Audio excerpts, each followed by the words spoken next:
Hello, good afternoon to you. Hope you're having a good day. I'd like to start off this video by just introducing some of the latest developments happening in the news section of our website. This includes an interesting market report from Adam Johnston regarding the new Turkish hazelnut crop. Hazels, apricots. Hazels and apricots, so it's kind of a packed video, and figs, 3 in 1. And then we have our almond trader Michael Stevens also talking a little bit about what's happening with regard to the almond market. Yeah, whether prices are peaking or not. And a little briefly touching upon cashews too, I believe. There's lots of stuff on the website for you to tune in. Hope you enjoyed the videos and hope you find them informative. So I just want to start off by asking you the latest on what's happening with the dollar and the euro and currency in general. Well, today we're 1.116 for the euro. We're just under a shade 1.52 for sterling against the dollar. That's quite a come down. This in the last 4 or 5 days, we've probably lost about 3.5 cents on sterling in particular. And the euro, they're both looking a bit floppy. They're both reacting more to bad news in terms of the home currencies than they are to good news. And I think a little bit sort of down in the mouth. The major contention for the last few months was who's going to raise interest rates first, whether it's the UK or whether it's America. We had the Fed meeting last week, and they said we want to hold on because they're a bit insecure about the global scene. Then we had some very dovish comments from one of the guys on the MPC, the British committee. And then we had Yellen, Secretary of the Fed, saying, well, we might very well see a US interest rate rise before the end of the year. And so things have turned almost back the way they were around about 2 weeks ago. Sure. And the dollar is gaining ground all the time, which makes you think really about the problems in the EC in particular. We have a sovereignty issue which is focused on migrants now. We have the Greek thing, which is a can which should be popping up any moment now. And we've got recently this quite bizarre thing about Volkswagen, which now it seems is also affecting some BMWs. So the CEO of Volkswagen recently stepped down. It was regarding a bit of a scandal. Yeah, well, it's quite a shocking thing, really, because what they're saying is that they have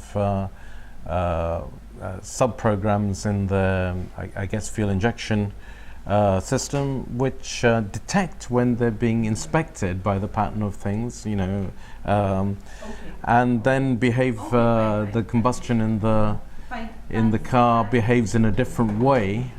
This is in cars which are.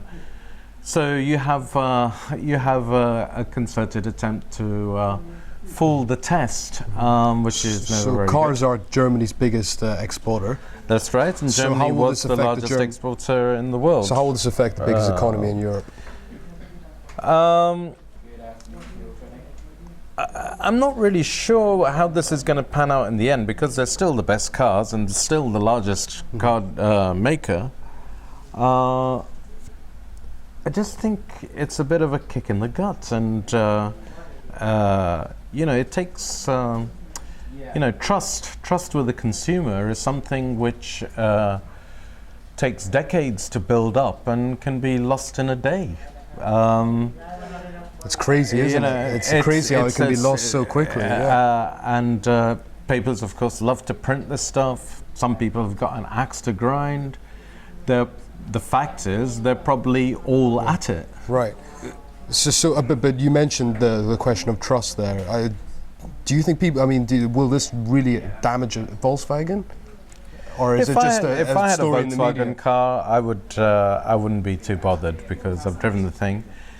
I mean, it's just this sort of shady thing. Everybody knows. If you go into a car showroom and you ask the guy, it might be a Lexus or something, and the guy says, and he says, I just read that this car does 80 miles to the gallon, and the guy says, of course it doesn't do that. You know, we all know it's a lie, right? But you know, what does the EC do now? If I have somebody who bought a car that's supposed to do 80 miles to the gallon and does 50, am I not owed money? It's almost the telling of a culture which is developed in business. Well, we don't believe them, and they don't believe us. Don't mention the war, kind of thing. Yeah, well, we shouldn't have mentioned that. Yeah, no. What I'm saying, I'm using that as a metaphor to describe the culture of thinking which is developed in certain industries, where obviously, I mean, Volkswagen, FIFA, these big companies, these big organizations, were running on lies, effectively, right? Well, I mean, right. This was a mass That's lie. This was a lie. This is a fully fledged lie. And right? most of the stuff, this is deceit. Most on of a the mass stuff scale. that we see on TV is a lie, and we know it's a lie. It just becomes a bit awkward when we start discussing that lie. So who knows? Most likely it will just fade away. But it was interesting to read. What that's provided. It's not a cataclysmic blow, because one of the things that's happened is that you know, these large German manufacturers. There's a bank of Mercedes. There's a bank of BMW. There's a bank of Volkswagen. There's a bank of Volkswagen, and that's what finances the lease purchase of cars. Sure. And that bank might need a bit of help from the central government now, because its shares have fallen so far that you really have to look at the likelihood of them not being able to pay back their loans. And then you enter this kind of cycle of destruction. So I'm sure the German government will provide a backstop to all this.